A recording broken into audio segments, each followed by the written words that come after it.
that worships youth and shames the beautiful process of aging. Today, we are welcoming producer and podcast host Wendi Cooper to the show, and we're going to be talking about voice technology and how it can change everything that you do. If you're here live, we're delighted you're here live. Make a comment down below and say, I'm here live. If you're here on replay, we love you just as much. Put your name down there and say, I'm here on replay. And of course, share, share, share, share, share. We love it when you share.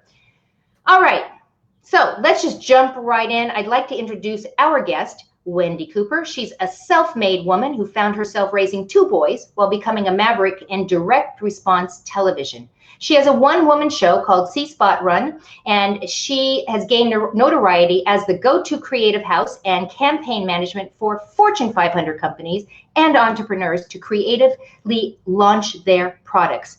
As a live on-air talent for HSN and infomercials, Wendi has been honored with 17 Telly Awards. I don't even know what a Telly Award is, but it sounds cool. For her work in film and television for scripting, editing, art, and direction, and many, many more things such as that. And she is passionate about being involved in the new frontier of emerging voice-first technology from the creative side through podcasting, Alexa skills, and Google Assist. So without further ado, I welcome Wendi to the show. Hey, Wendi, how you doing? Hey, I am good, Caren. Thanks for having me.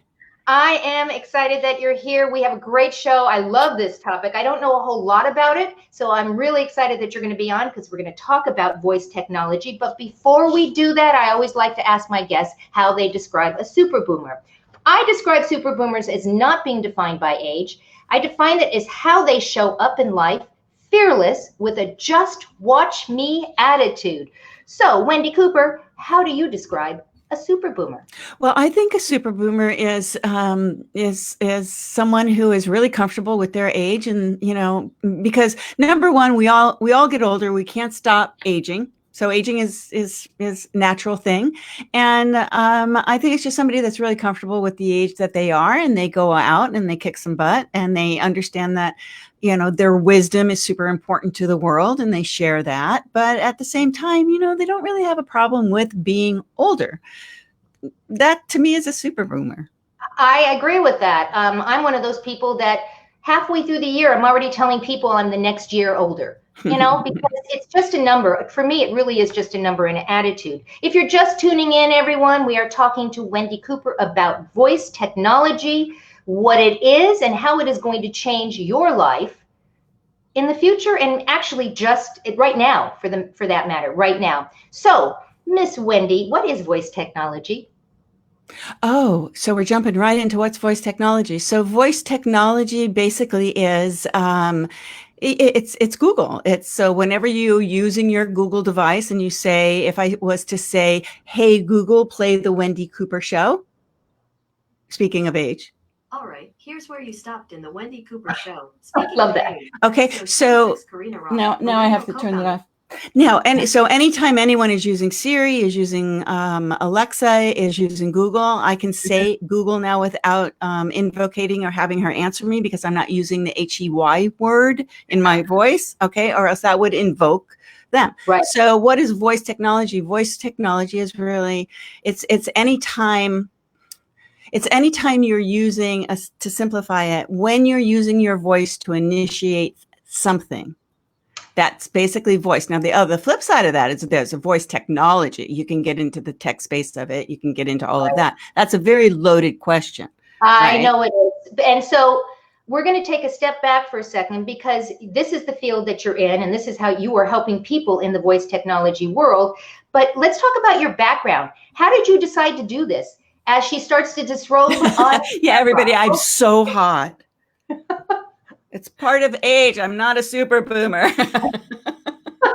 Stand by. This is what's great about being live. You never know what to expect, right? You never know. And this is a first. Thank you. I had to. For that. I was going to try.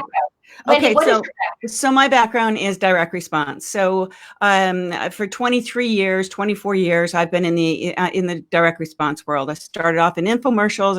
I was a host. You mentioned that I was a host on HSN. You mentioned that I had 17 Telly Awards. So my real background and everything that I do is selling, launching products, helping companies launch products, and bringing those products to market, but also from concept to consumer.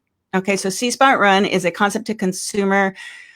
You could call it an agency, but I even go beyond that because I was the first one actually to ever manage campaigns. So let's say you came to me with an idea, you had a product, but you didn't even have a name for it. I would help you name your product. I would help you produce the commercial for the product. I would help you manage the media with the media company. I became the nucleus in setting up the logistics and the fulfillment and all of that, and the customer service and the conversations on the telemarketing, what somebody would say and this all has to do eventually with why I do what I do, Caren. So Susan Jacobs says you are a super boomer, whether you know it or not. Thank you, Susan. So I did that, for 20 something years. I've been doing that. You can go to cspotrun.com, the letter C, spotrun.com, or just go to Wendi Cooper, Wendy with an I. I have everything in one place there. C-Spot Run is there. My podcast is there, and everything about me and my background. So you can go there and you can see my work. Telly Awards I got my Telly Awards for, and it is a big award, for writing, producing, art directing, everything in those commercials. And you can see those commercials on my website. So those commercials are there. A lot of my clients, Time Life, Timeless Media, CBS News, large clients, I made them a lot of money. Okay. I made them a lot of money. Irwin Naturals.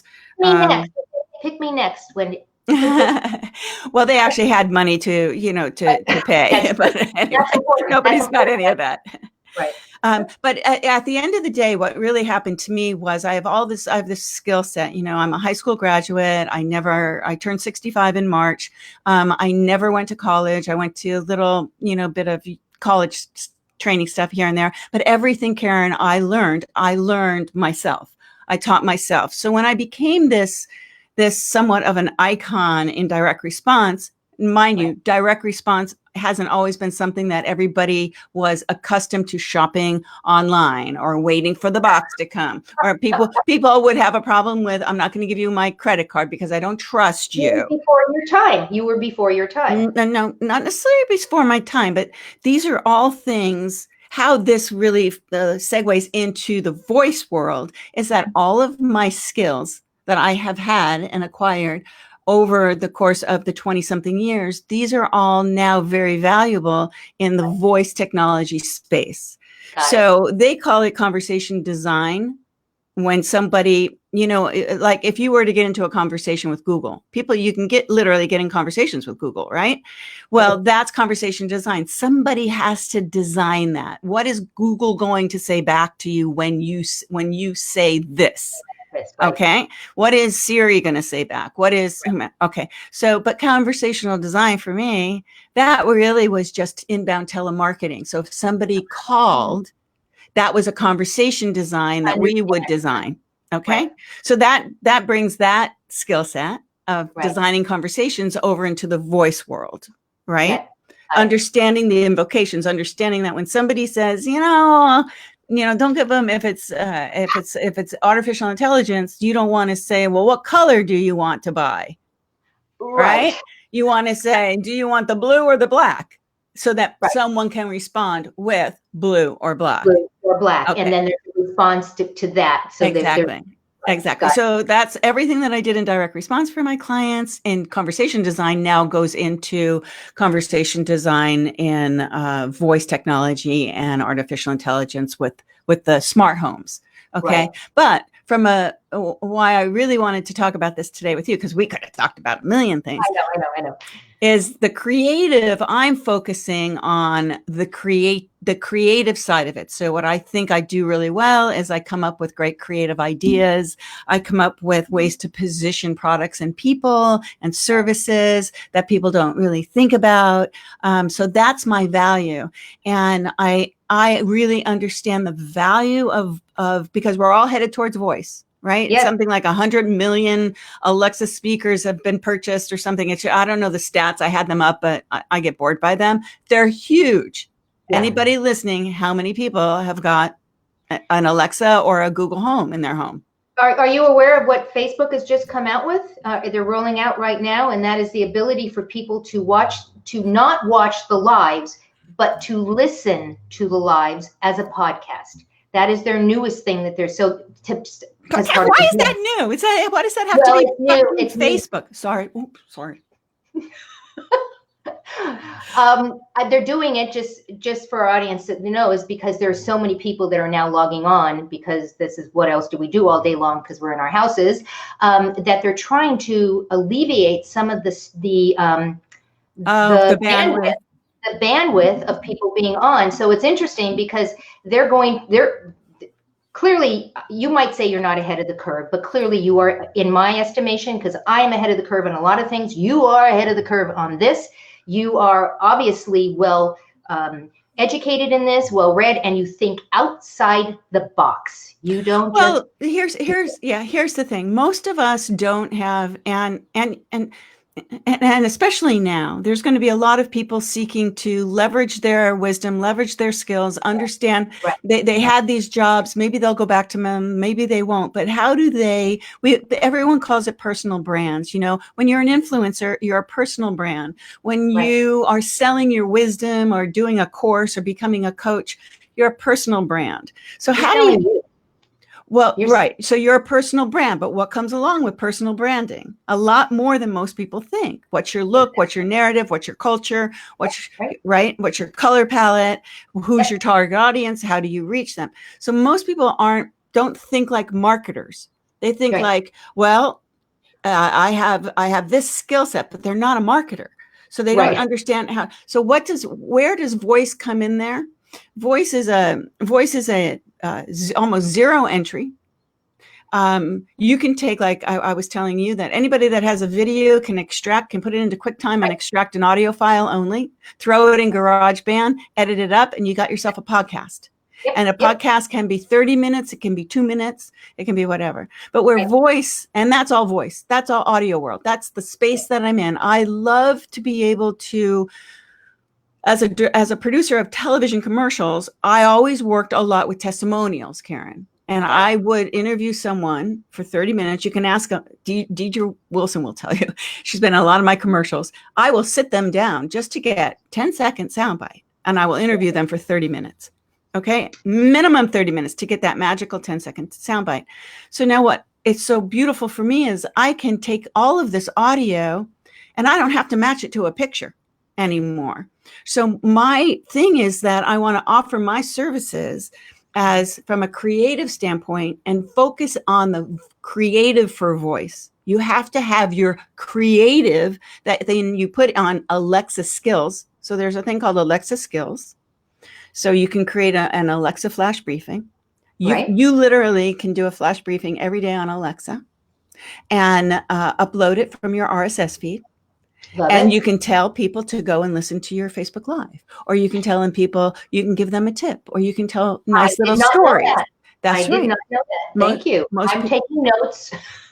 Most people don't know that, right? And the thing is, it's like people are comparing it, the people that are in the voice space technology world, they're comparing it to the good old days of 1999 when, you got a URL, and wasn't it awesome that you now have this URL, and now you always rise to the top on Google because you've had the URL for so long or whatever.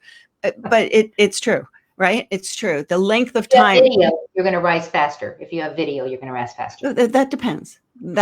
Okay. But video, I don't know that Google can actually listen to the video. I think Google can detect a metadata that is within the video, but I'm not sure. But it depends on how, this is about you. So, but it depends on how you optimize it. And especially for your YouTube videos, Google owns YouTube. So, right, but that's not my point. So here, my point is that the voice technology space is so new that if you're in it now, you're going to get in it as an early adopter, let's say. And even if it's just you getting your Alexa skill or your Alexa flash briefing up, like you could have a Superboomer Alexa flash briefing. you could do that and people could listen to that every day. So where it's just, maybe it's a clip of a great clip that of a guest that you had, Right. it's audio is so it. flexible and it Well, brings a new dimension to your brand. Exactly. And you just taught me something, which is always fun. I always love to learn new things. So why are you doing this? I mean, I know you want to help people. Why are you doing this? Why do you do what you do? Well, I've always been in the creative space. So I've always worked in entertainment and I've always been in the creative space. And I was looking for something that, I have my toilet stool, my Easy Go Pro toilet stool. And I did that for a few years and that's great. And we sold millions of dollars of those on Amazon. And I still have that and it just kind of runs itself. And but at the end of the day, it was like, what do I want to do with my life? And how do I take at my age? I turned 65, right? So, and how do I take at my age? Nobody's going to hire me. And now we have the coronavirus and the lockdown and everything. So no one's really going to hire me into their company. They're just not. They just don't, because that's the ageism thing. And listen to my podcast if you want to hear people talk about that stuff. But so what do I do? How do I reinvent myself? And then I thought to myself, I struggled with that for the past year. And I was like, well, I don't reinvent myself. I just find a way to take what I've always done, what I've always been very good at, and apply it to a new technology. Exactly. And my friend and colleague, Emily Binder, we're regular guests on a marketing and advertising podcast called The Beancast. And Emily and I became friends, and she's young. She reminds me of me when I was younger in the direct response space. She's a real maverick. And she really started to teach me about voice. And that was a year ago, because I had all these ideas for voice a year ago, and then things happened. And now I know that I'm very good at it. I can create things. I can create skills for people, or I can create flash briefings for people. I'm doing the creative. Right? I'm telling you, okay, this is what it's going to be, and this is how it's going to sound, and we're going to do sonic branding and make sonic logos and and original music beds, right? One of the reasons I wanted you to be on the show is exactly for what you just said. Is that you said I just turned 65 and nobody's going to hire me, and that's what the Superboomer movement is all about, and that's not true. You just have to you just have to put it out there the way you need to put it out there. Get whatever your skill set is, figure out how it's going to fit and grow. You are outside of the box. You are doing something that most people have no idea what this is. And so you are at 65, you're doing this. Yeah. That's my point. You're doing it. And my point to our viewers is it doesn't matter how old you are. It does not matter. No. And you know what else I'm learning how to do is I'm learning how to edit audio. I always paid editors. I paid sound designers. I paid those people because they were the ones that were making me look good, and they were taking my vision and my creativity. If you go to my website, you'll see my commercials. You've seen my commercials and you'll see, and I work on really low budgets, because in direct response, we worked on low budgets, and I would have to make a commercial look really great because I would, and sell product, because I would want to be paid on the back end, my percentage, because I was working on the front end for so little. Okay. So you had to be very creative, and you had to be ingenious, and you had to work on skeleton crews. So it's a real, we're a very tight knit group, the creative people that work in the direct response, true direct response space. Right now it's ubiquitous, and everybody calls everything direct response because but yeah. So in voice, there's this whole tribe of people that are out there, and they seem relatively young to me, because when I'm listening to podcasts and I'm getting very educated in the voice tech space, it reminds me very much of the beginning days of direct response back in the 90s and the early back in the 90s, I started in 94, where we had the same type of problems, discoverability. How do people even know about it? You use voice every day. If you ever ask your phone, Google, where's the closest McDonald's? Hello, that's voice. Okay. I asked you a tip to share, and what I found fascinating is that you said have enough money to market it, period. How many people do you hear online saying, oh, you don't need to spend money. You got social media, just share it. And people will share it and it's going to go viral. That one tip alone, I think, is one of the most important things. You do need money Everybody needs money. I need money to market myself, right? You Oh, can't yeah. do that. I get so sick and tired. Okay, stand back, Wendy, stand back. You can do it. You can do it. And years ago, you could even do it for sure. Owned, earned, and paid media, blah, blah, Good blah. money. There's the SEO. Do you know, I don't do SEO. Why the hell am I going to, sorry. Why would I do SEO? It would depend. But that, to me, SEO is a total waste of money. Total waste of money. Unless you're doing it on your own. People, Unless you're doing it on your own. well, if you're not paying for it, then it's not a waste of money. But if you are paying for it, and if you're bidding and you're giving Google any kind of money for any kind of ad or anything like this, forget about it. The only people who benefit are the digital agencies that are basically saying, okay, we need 10 grand a month for SEO, or we need 5 grand a month for SEO, or we would know whatever, right? There's just you have to have money. You have to have money.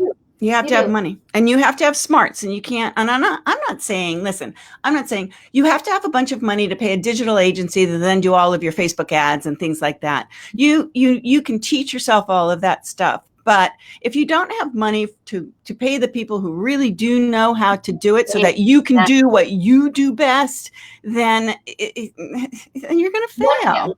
One of the things I like to say is stay in your own lane. And your lane might get a little bigger sometimes or a little smaller, but do what you're good at. And you do need money to hire those people that are good at those things that, maybe you just don't have the time nor the inclination or the desire for me to learn something new. I let other people do it. I spend money because that's the only, I believe, just like you do, you have to spend money. I love that. Was a great tip. So Wendy, what's your superpower? Oh, I think my superpower is being super creative. Actually, here's an example. I was on a call yesterday. It was 2 hours long. And here I'm listening, right? And I know this person. And the whole time I'm thinking, she does this and she does that and she does this and she's got this many followers and she all of these things. But still, we can't really figure out what it is that she can sell. How do you put that? Again, so I looked at her and we were on Zoom and I said, okay, now imagine you have a bottle, right? And you have to put something in that bottle that somebody is going to find is valuable, that only you can put in that bottle. And what would you put in the bottle? I said, that's what you got to figure out, because you're not selling this, and this. There's one thing that you're selling to somebody. Right. So figure out what that is. And I already know what that is, but I'm not going to tell her. I'm going to make her do that work. But I've always had this knack for being super creative when it comes to positioning a product. A product is a person, place, or thing. It's not a product. It's not a cup, right? It is a cup, but it's everything. A product is you. You are the product. Right. Your show is the product. Exactly. And always just finding that unique selling proposition and how you do that cost effectively, fun, engaging, and intelligently at the same time. And that's really my superpower. That's, I didn't build a company that has lasted I formed it in 1997, C-Spot Run, but I've been in this business for since 1994. C-Spot Run was formed in 1997. Yep. And yes, I did that one brick at a time never with any intention of where it actually and how it actually became what it became. So. Well, you're obviously doing a lot of things right. You're in a field that I normally pride myself on knowing a lot about, the technology. I call myself a geek and all that stuff. I know very little about voice, and I want to thank you because you just gave me something that I can go do for myself. And I'm sure you have given a lot of people a lot of great ideas. Just sitting here listening to you talk, I could listen to you talk for hours. Unfortunately, we're getting ready to close the show. I want to let people know how they can get in touch with you. First of all, you have mentioned your podcast. So all you guys have to do is go to say to Google, hey, Google, play the Wendi Cooper Show, Speaking of Age. Okay, good. It didn't go off.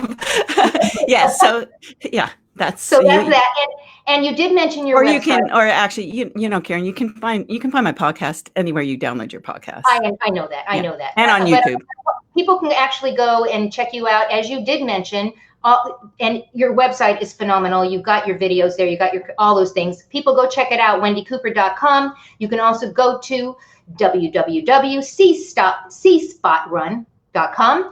If you want to follow, and you do, I'm telling you, you do, you want to go to Facebook and go check out facebook.com/C-Spot-Talk. And on Instagram, you're going to go to The Wendi Cooper Show, and on Twitter, C-Spot-Talk. Okay, now can I say something? I rarely post on Instagram. I'm very little on Twitter. If anybody, and on my Facebook thing is, as you know, is not working. My Facebook page. So if anybody wants to get a hold of me, I want to say this. You know, if you want to get a hold of me, you want to talk to me, or you want to have a little bit of a consultation or whatever it is about your personal brand and how voice or doing voice, whatever it is, your podcast, whatever it might be, just call me or send me an email, wendicooper@mac.com. That's the one thing you didn't ask me. I'm going to actually put this into the wendicooper@mac.com. Yeah. I am putting this into the stream right now. This is how they can reach you, wendicooper@mac.com. Do it. You are a wealth of knowledge. You are a wealth of knowledge. Any last minute thoughts before we say goodbye to everyone? Yeah, I forgot to say this. If anybody needs original music or sonic branding, you want a logo like a ding, ding, ding, like a Netflix kind of thing, that we're doing that too. Okay, so we're creating all of this original music for people's podcasts and their intros, their outros, whatever it might be. Yeah, I have a partner that I'm working on that with that. But that's very important to your brand, is your sound of your brand.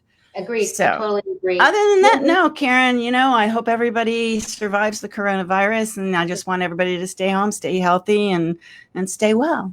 Stay home, guys. Stay home and stay well and stay healthy.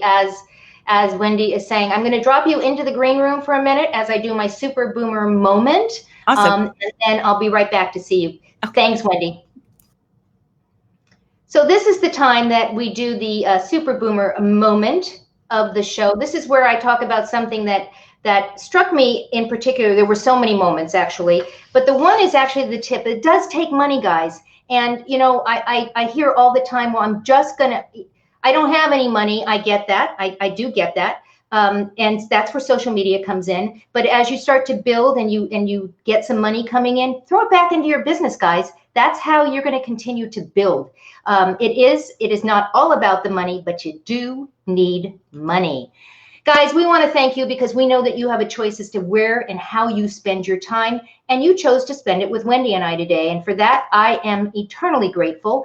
Go out and give somebody an awesome day, and we'll see you next time on the next episode of the Superboomer Lifestyle Show. Goodbye, everyone.